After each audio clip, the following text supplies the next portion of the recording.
няма измама, която да се опре на хрътките. Този път обаче дори ние бяхме изненадани и шокирани, защото измамените се оказаха затворници, които вече са осъдени като престъпници. Всички те са осъдени за различни неща – убийство, наркотрафик или грабеж, но са станали жертва на собствените си адвокати.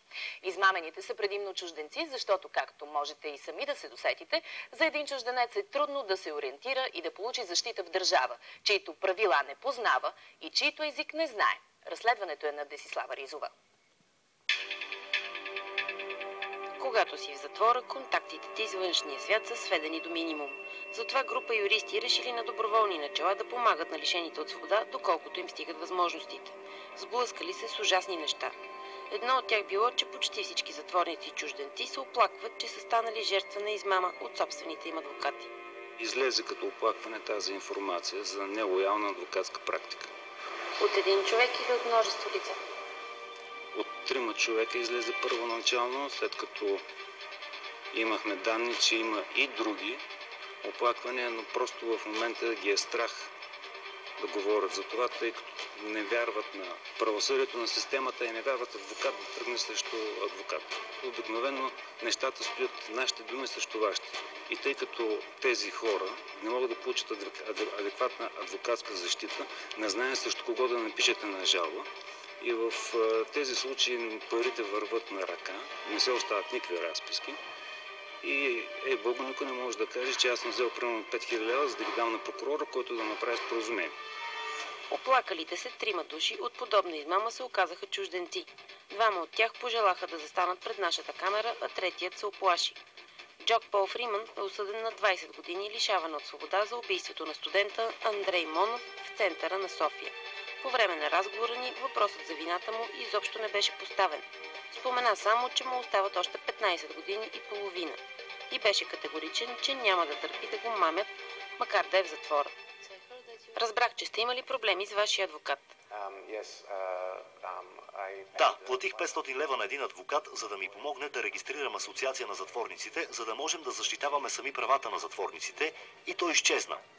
Той не идваше да ме види, очевидно и аз не можех да отида да го видя. Имах телефонния му номер, регистриран в списъка с телефонни номера, на които ми е позволено да звъня в затвора, и той си промени мобилния номер, за да не мога да му се обаждам.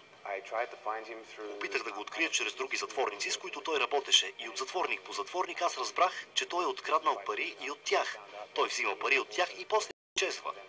Затворниците започнали да обменят информация помежду си и установили, че измамените са много. Оказва се, че над 20 чужденци в Централния софийски затвор са били измамени с по няколко хиляди евро от своите адвокати. Хамза Жароглу също е станал жертва на измама. В неговия случай от 5 поредни адвоката, в рамките само на 3 години.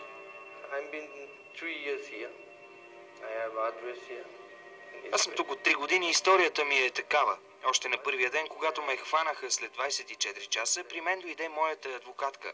Тя реално официално не свърши нищо, аз не я разбирах, нямах и преводач.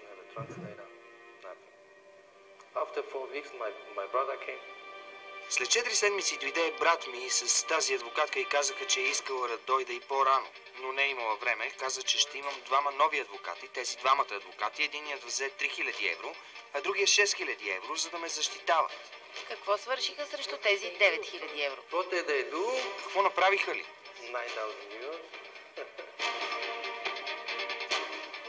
Нищо.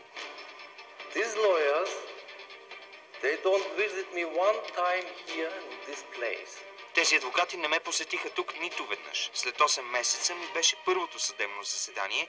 Аз отидох, но адвокатите ги нямаше. Нито единия ли? Нито един от тези 2. Които взеха 9000 евро. Да. След това заседание аз смених адвоката. С 4-ти поред? Да, но той беше ефтин. Взе само 400 евро, но не дойде до следващото съдебно заседание. Потърсих следващия адвокат и той поиска 5000 евро. Това реално е 5-ти адвокат. Да. Оказва се, че парите са само едната страна на въпроса. По-страшното било, че адвокатите изобщо не правят опит за защита, дори когато нещата са опрели до съд. След като прегледа делото ми каза: така, Хамза, имаш две възможности. Аз попитах какви. Той каза да получиш 10 години или 16 години. Казах какво? Той вика: ама това е. Казвам му: ей, аз не съм виновен. Той ми отговаря: ами не мога да ти помогна. Аз съм му дал 5000 евро. За какво? Ти не ме защитаваш. Имаш избор. 10 или 16 години. Това беше моят избор. Да направя споразумение. Направихте ли го? Да, направих споразумение за 10 години. Защо? Защото иначе щяха да ми редат 16. Корумпираните адвокати крадат от всекого, но конкретно се насочват към чужденци, защото няма кой да ни защити. Ние нямаме семейство в България, което да отиде при адвоката и да го попита: ей, къде са парите за сина ми, брат ми или баща ми? Какво обещават адвокатите срещу парите, които взимат? 500, 1000 или 5000 евро?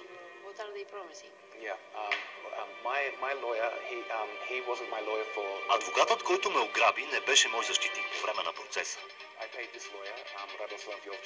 Аз платих на този адвокат Радослав Йовчев 500 лева да внесе молба в съда за регистрация на тази асоциация. Всичко, което трябваше да направи, беше да вземе документите от мен и да ги внесе в съда. Това беше 500 лева, за да си пощальон. Потърсихме адвокат Радослав Йовчев.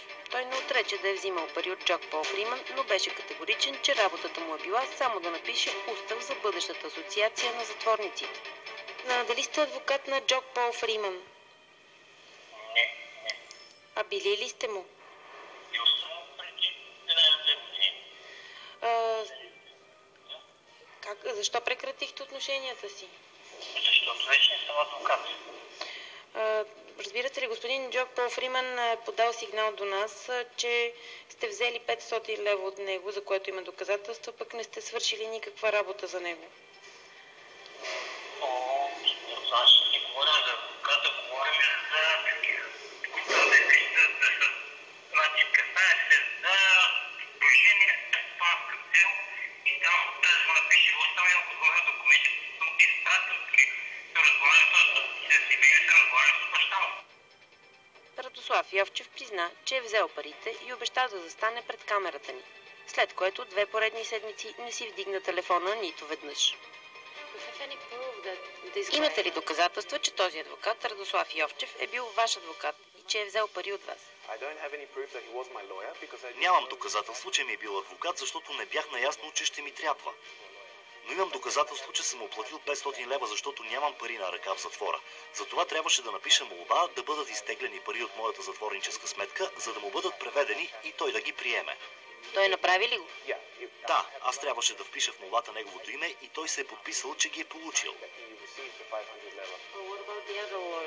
И другите адвокати ли постъпват по този начин? Взимат пари от сметките на затворниците? Не, те са много по-изкусни. Другите адвокати или взимали парите на ръка, или карали роднините да ги превеждат по банков път, но на трети лица. Така се оказвало, че името на адвоката не фигурира никъде и той реално не е задължен да защитава съответния чужденец. А роднините му, например в Австралия, никога не научавали какъв е проблемът. Един от тези адвокати, чието име няма да споменем, отговори на нашите въпроси писмено. Твърдеше, че клиента му е осъден за измама, а той спрял да го защитава поради неизплатен адвокатски хонорар.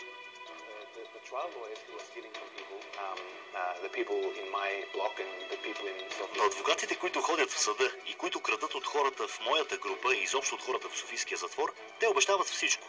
Те казват: ако ми дадеш 3000 евро, следващия месец си на свобода. Ако ми дадеш 5000 евро, ще ти договоря 10 години затвор. Ако ми дадеш 10 000, ще лежиш 7 години. И не е имало нито един случай, в който затворник, за когото аз да съм чувал, да е платил парите и обещанията да са били изпълнени. И адвокатите, които крадат от тези хора, се възползват от хора в най-безпомощното им положение в живота. За да защитят правата си, затворниците решили да си създадат собствена организация и да бранят правата си сами. Дори напечатали списък с измамниците адвокати, който за сега пазят в тайна и писмено предупреждение към него. В него пише на над 10 езика, включително на суахили, че тези адвокати мамят и взимат по много пари.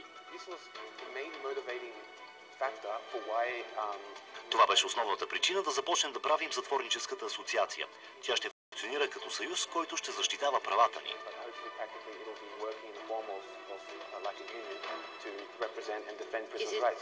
Регистрирана ли е вече? Не, чакаме, защото адвокатът взе парите и изчезна. Нито един от тези хора дори не се надява да си получи парите обратно. Смятат обаче, че ако сами не си защитят правата, няма кой да им помогне, защото дори адвокатите никога не са били на тяхна страна.